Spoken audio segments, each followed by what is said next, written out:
E essas alterações genéticas, que são a chancela da doença trofoblástica, certamente influenciam.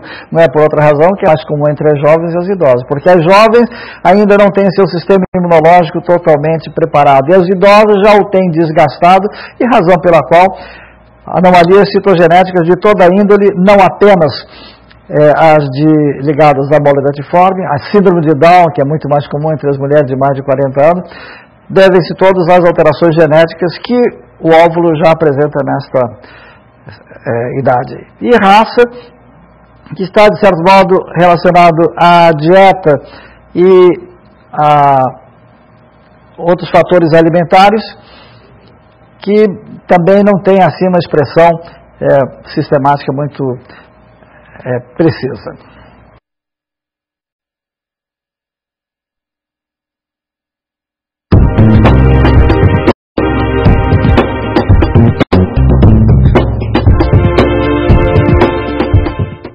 Quais são as complicações relacionadas à neoplasia trofoblástica gestacional?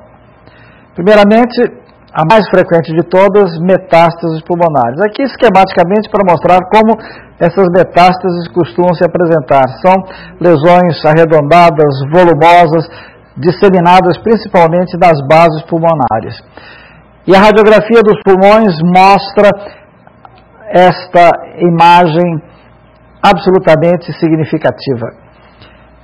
Na verdade, as pacientes que morrem de doença trofoblástica o fazem geralmente a conta de insuficiência respiratória, o que fica fácil de imaginar quando lesão deste tipo se assenta nos pulmões, ou de infecção, septicemia, porque sucede as metástases pulmonares às vaginais. E a vagina é extremamente vascularizada e é extremamente cheia de germes. Quantas vezes a tentativa de remoção cirúrgica dessas metástases vaginais torna-se o ponto de partida, o local de disseminação dos germes que normalmente habitam a vagina, da variada flora vaginal, que ascende por via hematogênica para o organismo, levando a graus diferentes de infecção e, não raro, a septicemia. É, portanto, a causa mais frequente de óbito das pacientes que apresentam graves complicações de neoplasia trofoblástica: insuficiência respiratória, infecção, septicemia. Mas não para por aí as complicações decorrentes da doença trofoblástica.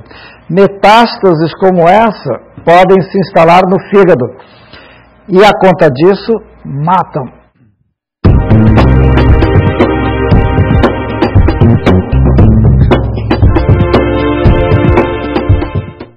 Essa doença tão múltipla, tão variada, de tão grandes repercussões, muitas vezes, como se caracteriza clinicamente?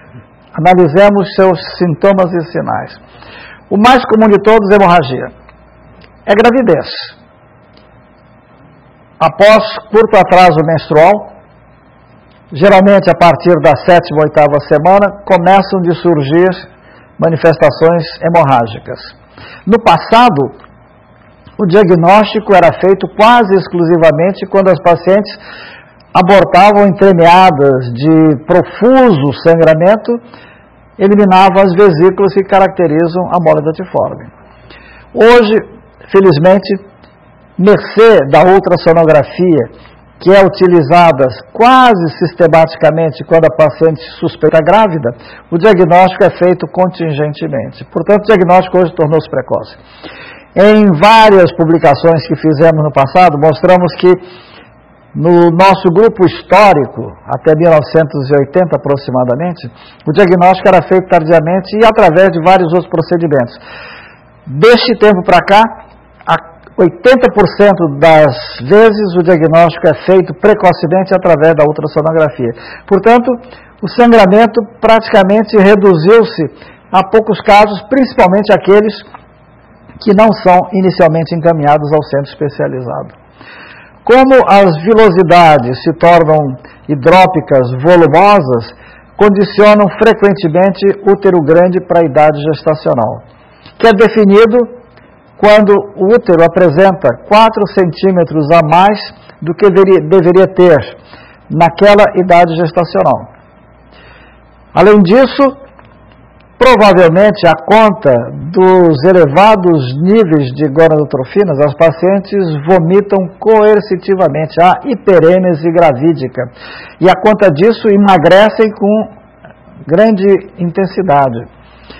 Surgem as manifestações toxêmicas, caracterizadas pela hipertensão arterial, mas denunciada basicamente pelo edema dos membros inferiores. E, além disso, estimulados pelas gonadotrofinas coriônicas, que contêm basicamente hormônio luteinizante, formam-se volumosos cistos ovarianos, cistos hemorrágicos, cistos tecaluteínicos, pois a tecas é sensível à ação das gonadotrofinas coriônicas, que às vezes domina o quadro e às vezes é motivo de iatrogenia.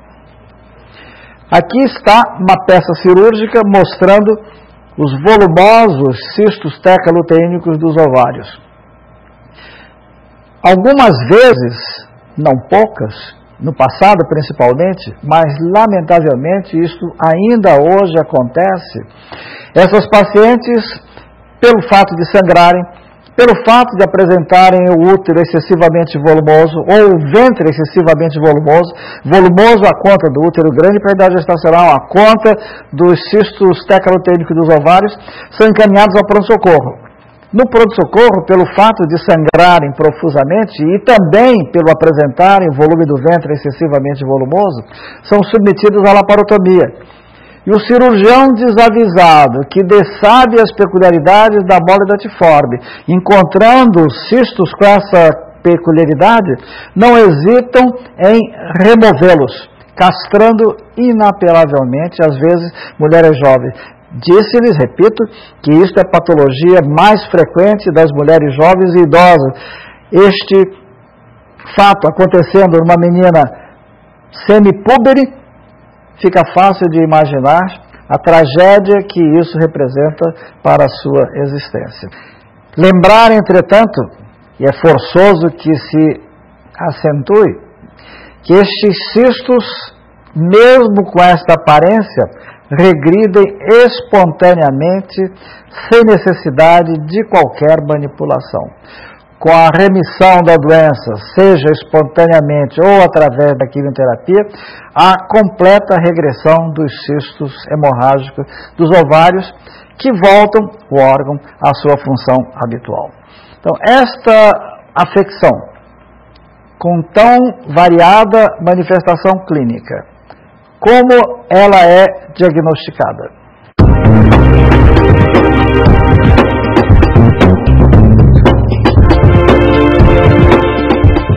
A ultrassonografia tornou-se o elemento padrão para o diagnóstico.